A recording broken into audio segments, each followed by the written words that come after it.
आज हम जो सीजी टेट एग्ज़ाम हुआ था उसके पेपर 2 के हिंदी सब्जेक्ट जो है उसका फाइनल आंसर की को देखने वाले हैं। प्रोविजनल आंसर की और फाइनल के आंसर की में डिफरेंस ये था कि जो गद्यांश आया था हिंदी में उसके 3 क्वेश्चन थे, तीनों के तीनों क्वेश्चन को फाइनल आंसर की में उसको आंसर ही डिलीट कर दिए गए थे। इसका बेसिक रीज़न था कि उसका सीक्वेंस चेंज हो गया था, क्वेश्चन पहले आ गया था, गद्यांश बाद में था। तो सभी सेट के जो ABCD सेट थे उसमें तीनों का तीनों जो हिंदी का क्वेश्चन था उसको डिलीट कर दिए थे। तो अभी हम इसका आंसर की देखते हैं। पहला क्वेश्चन था हिंदी में 31, अनुदित का संधि विच्छेद क्या होगा? तो इसका आंसर था अनु प्लस उदित। फिर है क्वेश्चन नंबर 32, क्वेश्चन नंबर 32, निम्नलिखित में से सवृत स्वर युग्म है? तो इसका आंसर था उल्लू का उ और बड़ा उ। फिर क्वेश्चन नंबर 33, किस विकल्प के सभी शब्द स्वर संधि के हैं? तो इसका आंसर था स्वल्प, विद्यार्थी और नाविक जो विकल्प के हैं उसके सभी शब्द स्वर संधि के हैं। फिर था क्वेश्चन नंबर 34, लिंग के संबंध में उपयुक्त विकल्प का चयन कीजिए।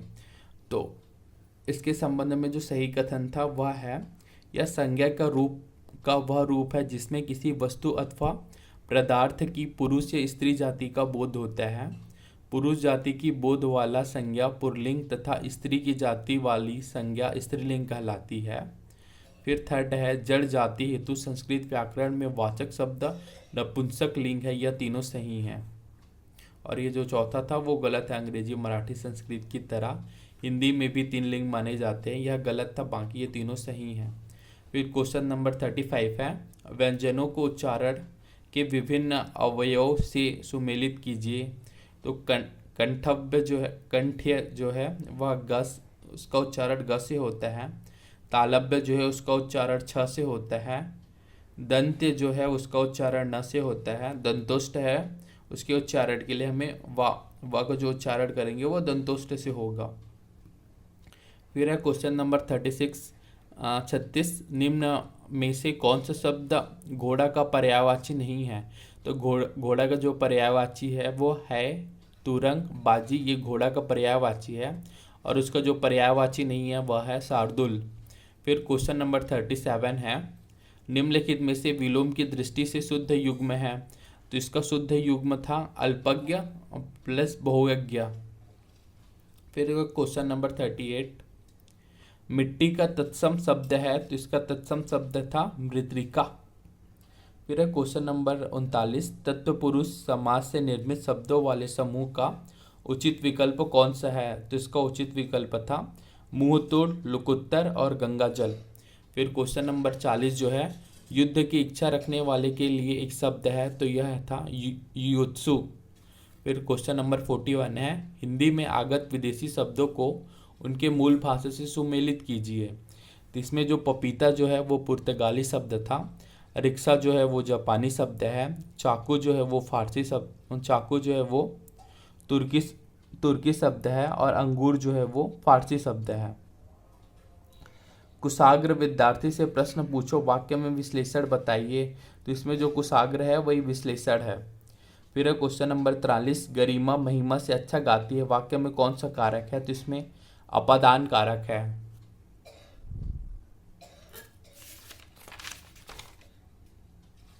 फिर क्वेश्चन नंबर 44 है, निम्नलिखित के संबंध में सही कथनों वाले विकल्प का चयन कीजिए। इसमें जो सही कथन वाले विकल्प थे वो थे, जब कभी भाववाचक संज्ञा का शब्द बहुवचन में प्रयुक्त होता है तब वे जातिवाचक संज्ञा बन जाते हैं। फिर सेकंड था, हिंदी में लिंग व्याकरणिक पहचान है। और जो फोर्थ था सही कथन वाले शब्द उसमें थे, लिंग वचन और कारक के आधार पर संज्ञा शब्दों के रूपांतरण होते हैं। यह पहला, दूसरा और चौथा इसमें सही कथन थे। फिर है क्वेश्चन नंबर 45, वक्ता, श्रोता अथवा किसी अन्य व्यक्ति के लिए प्रयुक्त होने वाला सर्वनाम शब्द किस भेद के रूप में जाना जाता है? तो यह पुरुषवाचक सर्वनाम के रूप में जाना जाता है। फिर क्वेश्चन नंबर 46 है, रवि एक अध्ययनशील विद्यार्थी है, वाक्य में विशेष्य है। तो जो रवि है यह विशेष्य है उसमें। फिर निम्नलिखित में से अशुद्ध वाक्य क्या है? तो जो शुद्ध वाक्य था वह था गौतम ऋषि की पत्नी का नाम अहल्या था, इस कार्य में बहुत विलंब हो गया, रसगुल्ला बहुत स्वादिष्ट है। यह तीनों शुद्ध वाक्य था। और जो अशुद्ध है वह है अतिथि के लिए एक गुलाब की माला की व्यवस्था होनी चाहिए, यह अशुद्ध वाक्य है। क्वेश्चन नंबर 48 है 48। यदि तुम वर्ष भर पढ़ाई करोगे तो तुम्हें परीक्षा में सफलता मिलेगी। वाक्य का प्रकार है, तो यह संकेत कर रहा है, यह वाला वाक्य संकेतवाचक वाक्य है। द्वंद्व तथा 49 द्वंद्व तथा तत्पुरुष समास में प्राय किस विराम चिन्ह का प्रयोग मिलता है? तो यह योजक विराम चिन्ह का प्रयोग इसमें मिलता है। फिर है क्वेश्चन नंबर 50। निम्नलिखित में से किस विराम चिन्ह का नाम और उसका चिन्ह सुमेलित नहीं है? तो इसमें जो हंस पद या त्रुटि परक चिन्ह है, इसका जो चिन्ह बताया गया है यह सुमेलित नहीं है। फिर क्वेश्चन नंबर 51 है, विदेशी भाषा का विद्यार्थी होना बुरा नहीं है पर अपनी भाषा सर्वोपरि है, यह महात्मा गांधी ने यह बोला था। तो उपरोक्त कथन के आलोक में कौन सी बात असत्य है? तो विद्यार्थी का विदेशी भाषा नहीं पढ़नी चाहिए, यह असत्य है। बाकी प्रत्येक भाषा के यदि किसी अन्य के लिए केवल भाषा है तो वह भाषा भाषी के लिए मातृभाषा या अपनी भाषा है। कोई भी भाषा बुरी नहीं होती क्योंकि आपकी सबकी अपनी अपनी विशेषताएं हैं, ये भी इससे संबंधित सही कथन है। और था विदेशी भाषा भी अपनी भाषा के माध्यम से ही सीखी जाती है, यह भी सही कथन है। लेकिन जो विदेशी विद्यार्थियों को विदेशी भाषा नहीं पढ़नी चाहिए, या इससे कथन से संबंधित गलत या असत्य कथन था, असत्य था बात जो है वो।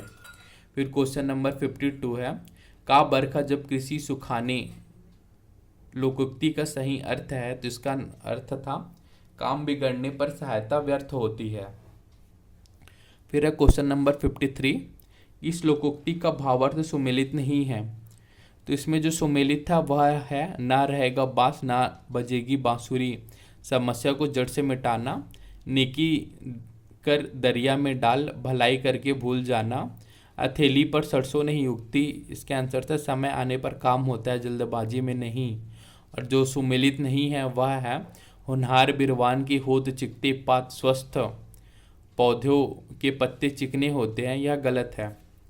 फिर है, खेत में रहना मुहावरों का सही अर्थ क्या होगा? तो इसका सही अर्थ है युद्ध में मारा जाना। फिर क्वेश्चन नंबर 55 जो है, झुंड के झुंड विद्यानुरागी लंबी यात्राएं करके भारत क्यों आया करते थे? तो इसका आंसर था भारतीय वास्तुकला की प्रसिद्धि के कारण। मेन ये जो 3 क्वेश्चन था वो प्रोविजनल आंसर की मैं तो उसका आंसर की दिया था, लेकिन जब फाइनल मेन जो 3 क्वेश्चन थे ये 55 हो गया, इसमें 56 और 57 ये तीनों क्वेश्चन को डिलीट कर दिए गए थे। प्रोविजनल आंसर की में तो इसका आंसर लिया गया था, लेकिन फाइनल आंसर किया है तो ये तीनों के तीनों क्वेश्चन ही डिलीट हो गए थे। तो CTET SST के पेपर में ओवरऑल 4 क्वेश्चन डिलीट हुए थे, ये तीनों क्वेश्चन था। और SST सब्जेक्ट से जो अकबर का आया था वो जिसमें 1566 आंसर लिया गया था, उसका 1564 आंसर था। तो बस ये 4 क्वेश्चन ही डिलीट हुए थे CTET पेपर 2 SST में। हिंदी का ये झुंड के झुंड विद्यानुरागी रहते हैं, ये वाला क्वेश्चन डिलीट कर दिया गया था। साथ में ये जो गद्यांश जो दिया गया है, इसके बाद 56 जो क्वेश्चन था ये वाला इसको डिलीट कर दिया गया था। और पहले पुस्तकालय के किन किन स्थानों पर हुआ करते थे, तो ये गद्यांश पढ़ने से ये आराम से बन जा रहा था, लेकिन ये सीक्वेंस के चक्कर में इसको ये गद्यांश के बाद रहना था और बाकी जो अन्य सेट थे उसमें भी ये दिक्कत हो गया था। इस कारण ये तीनों के तीनों क्वेश्चन को चारों के चारों सेट में डिलीट कर दिया गया था। फिर क्वेश्चन नंबर 58 जो है वह है, सही मायने में पढ़ने का तात्पर्य है, इसका मतलब है लिखे हुए से अर्थ गढ़ना, ये सही मायने में पढ़ने का अर्थ है। फिर क्वेश्चन नंबर 59 है, भाषा शिक्षण में प्रयुक्त शब्दावलियों को उनके अर्थों के साथ सुमेलित करें।